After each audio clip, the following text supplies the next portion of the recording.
What's up guys, and welcome back to another episode of Career Mode. This is episode number 116. And we start today's episode off with some player training and also look at the top scorers and assist charts in the Serie A after our first 5 games, where Toney right now is second in the top scorer charts, but leading the way in the assist charts with 7 assists in 5 games. I mean, this guy this season has been absolutely unbelievable to begin the campaign off. 4 goals and 7 assists in 5 Serie A games, looking truly unstoppable. And this season, he just looks like a bit of a different player, doesn't he? He's adding assists to his game this campaign. And of course, as we've seen throughout the course of the series so far, Toney, I've described him as my most purest goal scorer ever. But he heard me say that at the end of last season, and he said, "Gaffer, I'm more than just a goal scorer. I'm a team player. Watch me add assists to my game this season," and he started off doing nothing but that. Well, I say nothing but that. He's got the goals as well. He's looking like the complete forward this season. He's a different Toney. He's getting goals, but now he's getting assists as well. Still, for our first game of today's episode, we will take on Sampdoria here at the Stadio Olimpico, coming on the back of our big 3-0 victory away against Empoli, where I was sad to see that once again there was no Jason in the starting 11 for Sampdoria. Jason once again left out of the matchday squad, but for us, we would start Aya once again, who you've seen has started our last 2 Serie A games against Juventus and Empoli, and early on in the game, he threw his body in the way of a shot there to stop Sampdoria from going a goal up. Emmanuel Aya, since coming in, has taken Ferro's place in our starting 11 and has looked absolutely superb. Great block there, kept it at 0-0, and just a few minutes later, we would go a goal up, and who got the goal? Toney. He said, whilst I might be leading the way in the assist charts, I still want that golden boot, Gaffer. Makes it 1-0, gets his 6th goal in the Serie A, and then, oh yeah, you're in stoppage time in the first half. It's his trademark move, and he's done it once again. It's Toney's dummy as he lets the ball run through his leg, latches onto the through ball, and smacks it in at the near post. Rolled through there, lovely dummy to get away from his man, and a great finish as well. Toney bags a brace. It's Roma 2, Sampdoria 0, and we're looking on course for yet another victory to start the campaign off. So 2-0 to Roma. In the second half, a great chance to go 3 goals up just after the restart. Mandragora held the ball up here really well for finding Gedson Fernandez. Runs forward, rolls it through. There's Toney, there's the third, and there's the match ball. Roma 3, Sampdoria 0. Already his 2nd hat-trick to begin the season off.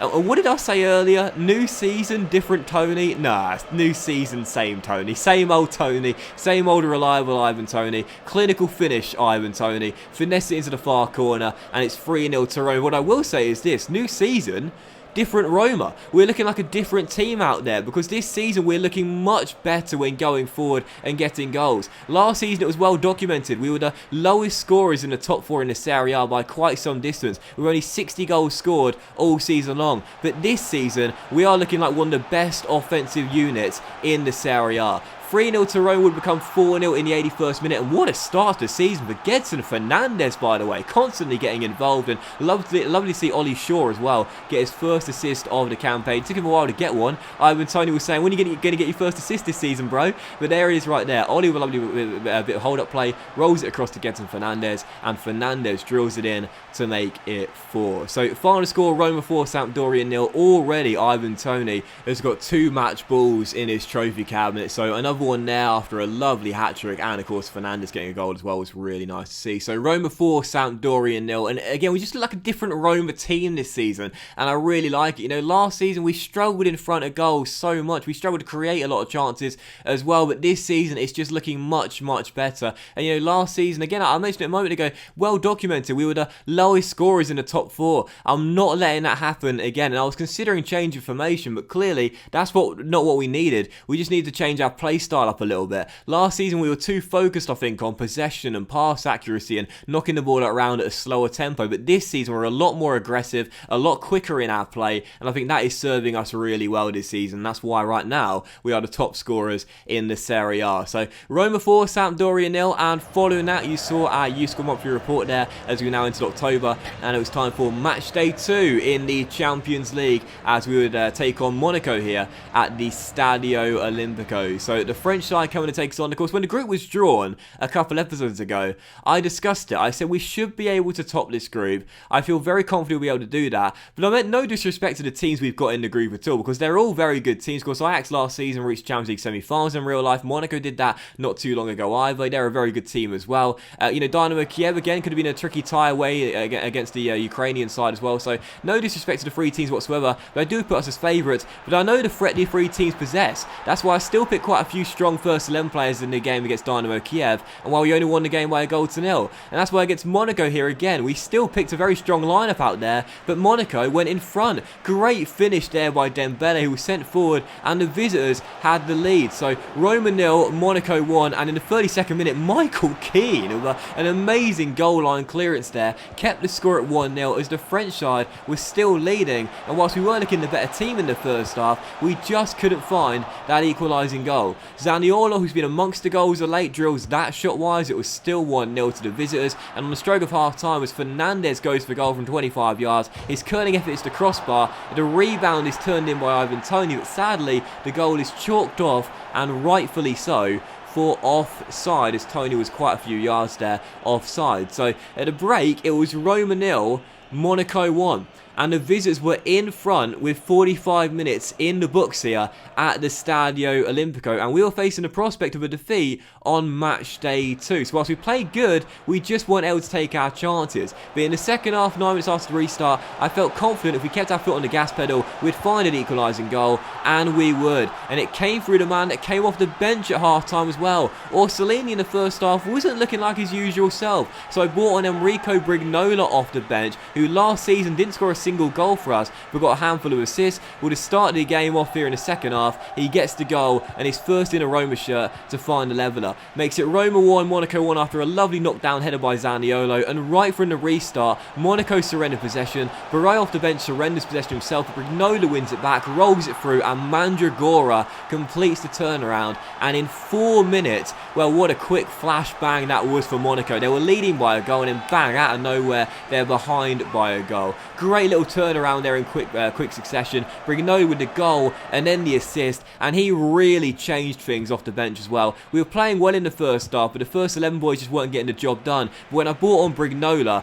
everything changed. He was chasing loose balls down, he was always looking in the mood. Really good start to the half, and he also rolled this through ball here into the path of Baray, who was going forward for his first goal for the club, but as Uri takes him down, it's a definite red card, no doubt about that, and a penalty for Roma. A chance for Brignola off the bench to get his second goal of the game. It was only fitting he gets to take the penalty after coming off the bench and turning the game on the head for us, really, but he was denied by the goalkeeper as the score remained at 2-1. But despite that, we had the man advantage now. We were still looking really good, and with 10 minutes to go, we would find that third goal, and Brignola would get his second. Baray and Brignola, the subs off the bench, combined here to make it 3-1 to Roma and ensure we would win on match day 2 as we complete the turnaround. So no goal for Baray on his debut off the subs bench, but an assist here. Lovely turn and through ball there through the gap. That was really nice from Baray, and a great finish by Brignola as well, who last season again didn't score a single goal for us. Here on match day 2 in the Champions League, in his first appearance of the season, he bags a brace from the bench. Final score, Roma 3, Monaco 1. We win on match day 2, and had we not won this game, I would have been fuming. 12 shots and 7 on target. Monaco scored with their only attempt in the game, but again, it was Brignola we have to thank for getting us the win there, coming off the bench and turning the game on its head almost single-handedly. But Baray looked really good from the bench. Well, really, it was just a game for the bench boys there, coming off the bench and getting the job done for us. So final score, Roma 3, Monaco win. 100% starts the Champions League group stage, exactly what we wanted to see. And now for our third and final game of today's episode, travelling away from home and back in the Serie A, we would take on Sassuolo here, away from home, right now sat in mid-table to begin the campaign off as we look for yet another win to extend our very good start to the second season with Roma. And 17 minutes into this game here, away at Sassuolo, we won ourselves a free kick. And to start the season off, you've seen some really good performances, and Getson Fernandez has been probably our unsung hero to start the campaign off. Free kick for Roma, 22 yards. Oh, and off the post from Fernandes. Is it ever going to happen, guys? Is it ever going to happen? Will we score a free kick in this series? Well, we're getting closer. Off the woodwork from Fernandes there, as it's still 0-0. And then a few minutes later, we hit the same post, this time from open play. Toney sent forward, steps in from the left, but hits the woodwork, as it's still Sassuolo 0, Roma 0. But a few minutes later, we would get ourselves our deserved lead. We look really good to start the game off, starting off in attack mode, looking very aggressive. And after Ollie Shaw won the ball back after a lazy pass, he rolled it through to his bro to get his second assist of the season and make it Sassuolo 0, Roma 1. And finally, the deadlock was broken. It's always nice when those two boys link up, and it's always nice when these two boys link up. First Shaw assisting Toney, and then Riccardo Orsolini assisting Toney, rolling it through to our number 9 as he makes it Sassuolo 0, Roma 2. And at the break, having a 2-goal cushion, and whilst we were getting dominated in possession, I didn't mind one bit. Last season we were too focused on possession and pass accuracy, but this season we're sacrificing that for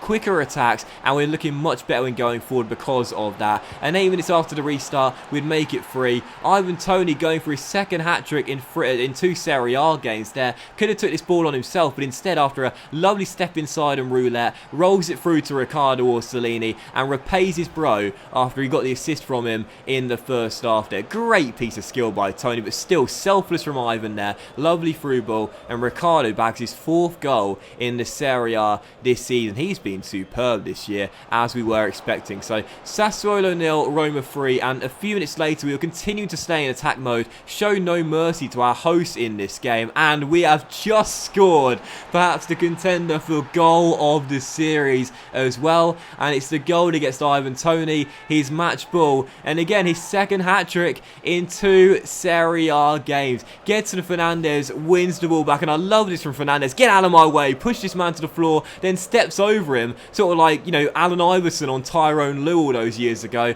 Rolls it through to Toney, flicks the ball over his head, and on a half volley, weaker left foot, just inside the penalty area, blasts it in, and makes it Sassuolo 0, Roma 4. And you can see my reaction on the sidelines here as well. You know, we're 4-0 up, the points are in the bag, but I'm still celebrating like crazy because this is more like it from Roma. This is so much more like it. Last season, we weren't doing this. We weren't aggressive enough. We weren't attack-minded enough. We were showing mercy to our opponents at times and just looking to conserve energy and knock the ball around and, you know, play for pass accuracy and possession, but not this season. Not this season. If we want to win the Serie A title, we need goals. We need to be ruthless, and that's exactly what we've been to start the campaign off. It's a new season, but it's a different Roma, but it's the same Ivan Toney. So 4-0 to Roma, and with 10 minutes to go, it was great to see this man get back on the score sheet as well. Ivan Toney gets his second assist of the game to add to his hat-trick as he rolls through the captain, and Nicolo Zaniolo extends his fabulous start to the season there as he makes it Sassuolo 0, Roma 5, and you can see the away fans in the visiting end there celebrating like crazy because they know this season we are not the same team as last year. Wan-Bissaka and Aya are the only 2 players now that feature in our starting 11 that are new signings from the summer, but the team mentality has changed, if not the regular starting 11. We just look so much more aggressive and so much more dominant. Final score, Sassuolo 0, Roma 5. What a fantastic victory, and you look at the top scorer charts and the assist charts right now. Ivan Toney with 10 goals in 7, but 9 assists in 7 games. Unbelievable start this season from Ivan Toney.